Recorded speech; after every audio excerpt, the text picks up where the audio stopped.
પાડોશીને બોલાવવા માંડે. શું કરે?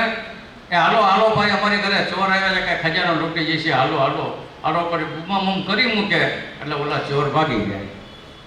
એમ મહારાજ કહે છે ભગવાન અને સત્પુરુષને આપણે યાદ કરવા માંડી એટલે માલિકોના જે દુર્ગુણો છે એની મેળાએ ભાગી જાય, બી જાય કે આ ભગવાન અને સંત આવશે તો અમારા માલિકોના દોષ બધા અમે જે છે એમને બાળી નાખશે. આવી ભગવાનની હકીકતો લખેલી છે. મોટાનો ઓથ લેવો, કારણ કે પોતાથી જીતાય એવા નથી તો ભગવાન અને સત્પુરુષના ઓથ કરીને પણ એ જીતી લેવા. એક વખત મહારાજ પાસે બેઠા હતા, જુનાગઢની અંદર દર્શન કરવા આવ્યા ગયા હતા અને અમરેલીનું એક ગામ હરિભગત ભગવાનપણાનો નિશ્ચય નહોતો, પણ એને એવું હતું મનની અંદર કે બહુ મોટા સત્પુરુષને વચન સિદ્ધિ પુરુષ છે, પોતે જ્ઞાની હતા. એને એવું નક્કી હતું કે આ સત્પુરુષ પાસે જો આપણે નિષ્કપટપણે કંઈક વાત કરશું તો આપણા દુઃખ દૂર થશે. શું થશે? આપણા દુઃખ દૂર થશે. અંતર શત્રુ છે એ મને પીડે છે એવી એને ખબર હતી. શું કામ? તો કાયમને માટે એને ભગવાનનો આશરો હતો, સ્વામિનારાયણ ભગવાનનું ભજન કરતો હતો. એટલા માટે મંદિરે આવી મહારાજની ખ્યાતિ સાંભળેલી એટલે દર્શને આવ્યા. આવી દંડવત પ્રણામ કરીને મહારાજ પાસે બેઠા. મહારાજ કે કેમ સુખી ને? તો કે હા સુખી. બોલો? તો કે અહીંયા આવ્યો તો શહેરમાં કંઈ કામકાજે અને એમ થયું કે દર્શન કરતો જાઉં મોટા શાસ્ત્રીજી મહારાજના. ત્યારે વધારે પડતા ભગવાન ન કહેતા પણ શાસ્ત્રીજી મહારાજ એમ કહેતા. એને ખબર હતી કે અંતરશત્રુ ટાળી શકે એવા છે. તો પછી એને મહારાજ પાસે પોતાના જે વિચારો હતા એ દર્શાવ્યા અને શું કીધું કે મહારાજ આ બીજું બધું તો ઠીક છે, બધું સારાવાના છે, ઘર ખેતીવાડી બધું સારું છે, પણ જ્યારે શહેરમાં આવે છે, શહેરમાં આવી છે કાંઈ ના કરવા, ત્યારે રસ્તામાં હાલ્યા જતા હોય તો મારી જે આંખ છે હકણી રહેતી નથી. રૂપને જુએ છે ત્યારે એની વૃત્તિ એમાં થોડીક ખેંચાય છે, તો એના થકી અમને રિક્ષા કરો એ અમને વિઘનરૂપ થાય છે. મહારાજ અંતર્યામી પ્રભુ કે બધાની આંખો એવી કુદ્રષ્ટિ વાળી જ છે જગતના જીવોની, અને બધાની વૃત્તિઓ જાતી જ હોય છે. પણ તમે આજે અમારી પાસે કે નિષ્કપટપણે વાત કરી તો કે આજથી તમારા એ બધા વિચારો નહીં આવે, જાઓ આ હૃદયની અંદર. આવી ભગવાન એની ઉપર કૃપા કરો. વિચાર કરો કે એક સંત પાસે જો આટલું નિષ્કપ, એ સંત જાણતા હતા, અંતર્યામી ભગવાન તો હતા, પણ આવું સંત જાણી જો એની પાસે નિષ્કપટપણે એને એમ કીધું. શું કીધું? કે ભગવાન મને આંખો પીડે છે. આંખો કઈ પીડતી હોય? એનું અનુસંધાન એને હતું, જ્ઞાન હતું એને કે ભગવાનની મૂર્તિનું ધ્યાન કરવા બેસું છું કે શહેરમાં ગયો અને જે આંખમાં જે દ્રષ્ટિ એવી બાલિકો કરી ગઈ છે એ નીકળતી નથી, માટે એ પીડે છે. બીજું રૂપ દેખાય, બીજું ત્રીજું સ્ફુરી આવે છે, તો એના થકી રક્ષા કરો. તો મારે કે જાઓ આથી તમને એ નહીં પીડે એવો ભગવાનનો આશીર્વાદ મળી ગયો ને, એટલા માટે એ નિર્બાધ થઈ ગયા. શું કામ ને? તો કે એને માલિકોના અંતરશત્રુથી ભગવાનનો આશરો લીધો, સત્પુરુષનો આશરો લીધો એના માટે. પણ ભગવાને આ તરફ બધું એનું કાઢી નાખ્યું. કારણ કે આવા જે ભગવાન અને સત્પુરુષો પાસે જો નિષ્કપટપણે મલકરના ઘાટ સંકલ્પ કહેવાય જાય તો એ જરૂર દૂર કરનારા છે. એટલા માટે કહે છે કે આપણાથી શત્રુ ન જીતાય એવા હોય તો ભગવાન અને સત્પુરુષનો આશરો કરીને પણ જીતી લેવા. આ ભગવાનનો આદેશ છે.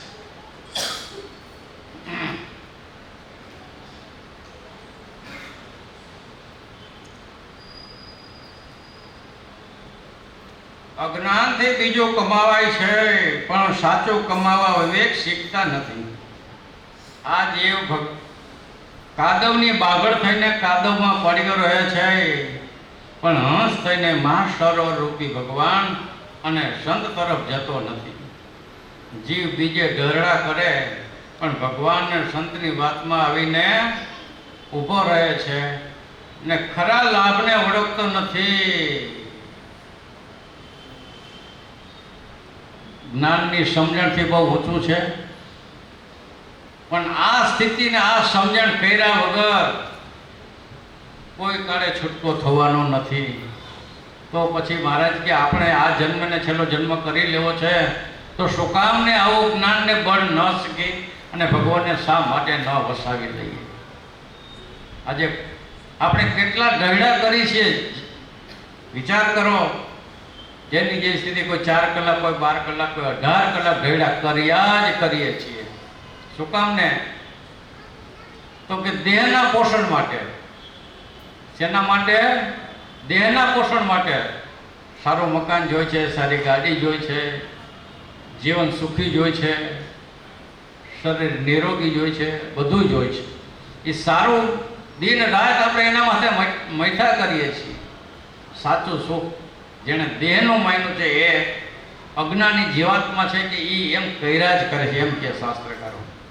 પણ એની અંદર વિવેકથી મહારાજ કે ભગવાન અને સંતને મેળવવાનો જો ઢૈડા કરે અને એ જો કરે એમ કરી લે તો આ ઢૈડા બધાય મટી જાય છે.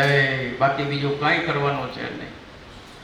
વ્યવહાર કરવો જ છે, પણ કેવો કરવો કે નિર્લેપપણે કરવો. જનક વિદેહી કહેવાતા, આખા રાજા કહેવાતા, આખો રાજનો કારભાર કરતા, પણ વિદેહી કેમ કહેવાના? વિદેહી કેમ કહેવાના? શાસ્ત્રમાં એનો ઉલ્લેખ છે. એક ઋષિ મહાત્મા હતા, જંગલની અંદર તપસ્યા કરતા હતા અને શાસ્ત્રનું વાંચન કરતા હતા. અને જનક વિદેહીની વાત આવી તો કે એ તો હારો રાજા છે અને વિદેહી છે, ને આપણે તો તપસ્યા કરી અને કરી છે, છતાંય આપણે કે રાગીમાં ખપે છે ને હજી વિદેહી કહેવાતા નથી. તો મારે જરૂર કે એની માટે પરીક્ષા તો કરવી જોઈએ. એવો સંકલ્પ જાગ્યો એટલે જે તપસ્યા કરતા હતા એમાંથી વૃત્તિ તોડી અને જનક રાજાના દરબારમાં આવે છે. જનક રાજાના દરબારમાં આવી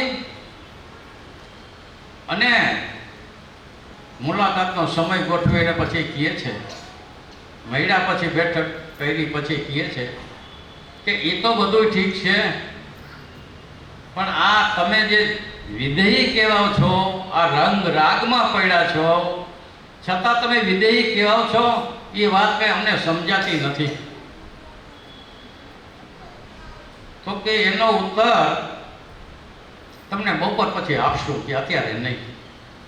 એટલે એને રાજાએ રાજમાં ઓર્ડર કરી દીધો કે સારામાં સારી ભોજનની વ્યવસ્થા કરી અને ઋષિને જમાડો. 2 ઋષિને સારામાં સારી રસોઈ કરી અને જમાડો. એટલે રાજાનો ઓર્ડર.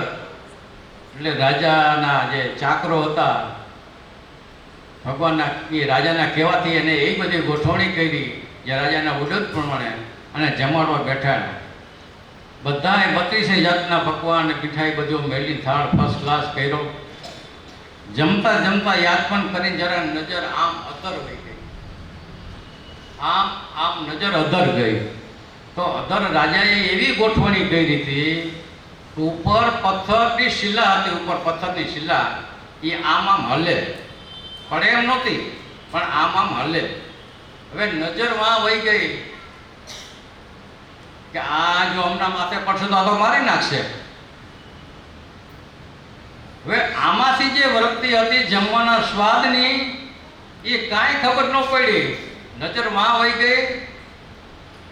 એટલે એ જેમ તેમ શું ખાધું શું ન ખાધું એની કાંઈ ખબર પડી નહીં, અને જલ્દી ખાય અને ઊભા થઈ અને બાઈને નીકળી ગયા.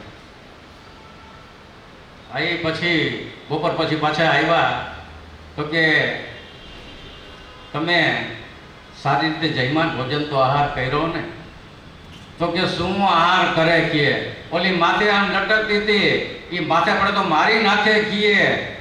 હવે એમાં શું ખાવું, શું જોવું, શું હતું, શું નહોતું એ કાંઈ ખબર પડી નહીં. પણ તમે વિદેહી કેમ કહો છો એ કયો. તો કે એનો જવાબ પણ હું તમને પછી આપીશ. આજે નહીં, કાલે એક રાત રોકાવો એક રાજમાં. પછી બપોરે પછી જમ્યા પછી રાજાએ કીધું કે આખી નગરી શણગારો. આખી નગરી શણગારી અને રાજાને ઓર્ડર પ્રમાણે આખી નગરી શણગારી અને શોભાયાત્રા કાઢી. એની ઋષિને માલિકોને બે બેસાડ્યા અને હાથમાં આખી ભરેલી તેલની તપેલી આપી, આખી ભરેલી.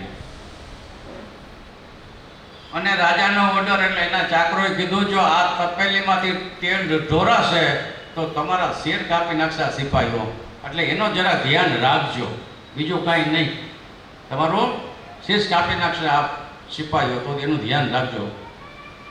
હવે આવી જે બીક એને બેહારી, રોશની આખા ગામની અંદર, આખી સિટીની અંદર હતી એની.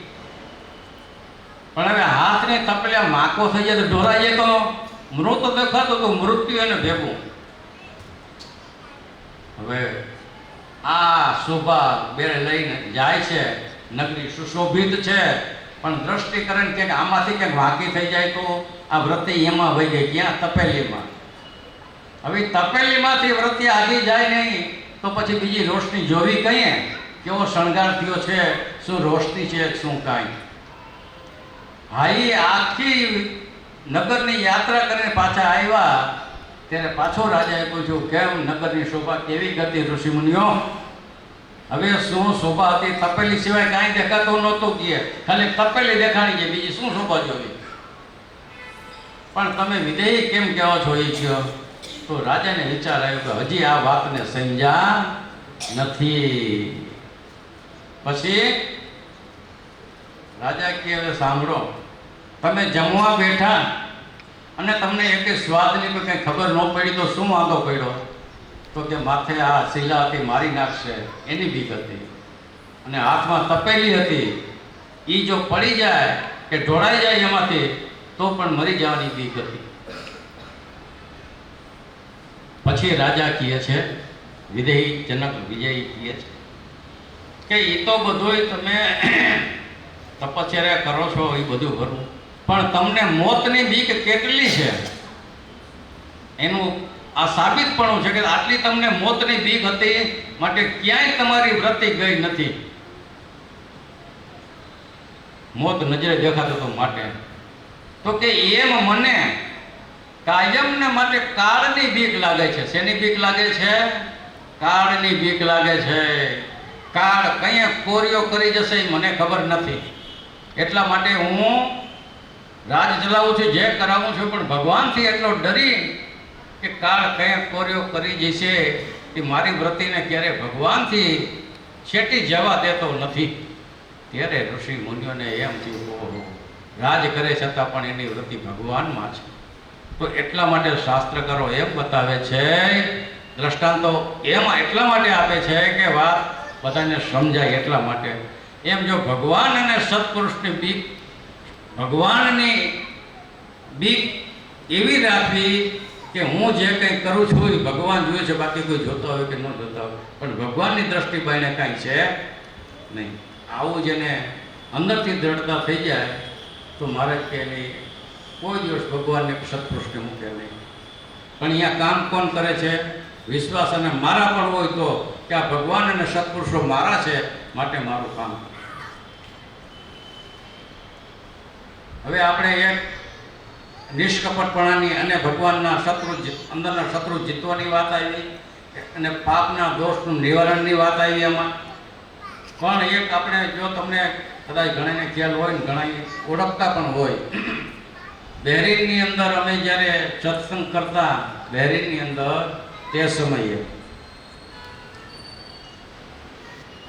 આમરણ ચોવીસી કહેવાય છે, અહીંયા કಡೆનું ભેંસતળ ગામ છે, એમના એક બાબુભાઈ કાશિયાણી કરીને ત્યાં બહેરીનમાં હતા. બહેરીનમાં એટલે સત્સંગનો યોગ બિલકુલ ન હતો અને એનું જીવન આખું એક જે ન વર્ણન થઈ શકે એવું હતું. એનું જીવન આવું હતું. પણ એક સમયે એનો એક મિત્ર દરજી કામ કરતો હતો, એનો મિત્ર. અને અમે આજે બેરેનમાં મંડળ નવું ગયું હતું, 5 જણા. અને મહારાજની જન્માષ્ટમી આવતી હતી, અષ્ટમી. એટલે પહેલી ફેરે ગયા એટલે થોડો ગરમ થયો કે આ આઠમ આપણે અહીંયા ઉજવી છીએ, તો આપણે ફોટા પાડી કેમેરો હોય તો આપણે યાદી રહીએ કે અમે આવી રીતે જન્માષ્ટમી ઉજવી હતી. કેમ આજે આ કેમેરાવાળા ભાઈને આપણે તમે બોલાવ્યા કે આપણે કથા બધું કરી છે, તો આપણે કયા રહી ઉપયોગ આવે અને જોવા કરે. એમ ફોટાની યાદી માટે એ દરજીને વાત કરી કે તારો કોઈ ઓળખીતો હોય તો કે મારો એક રૂમ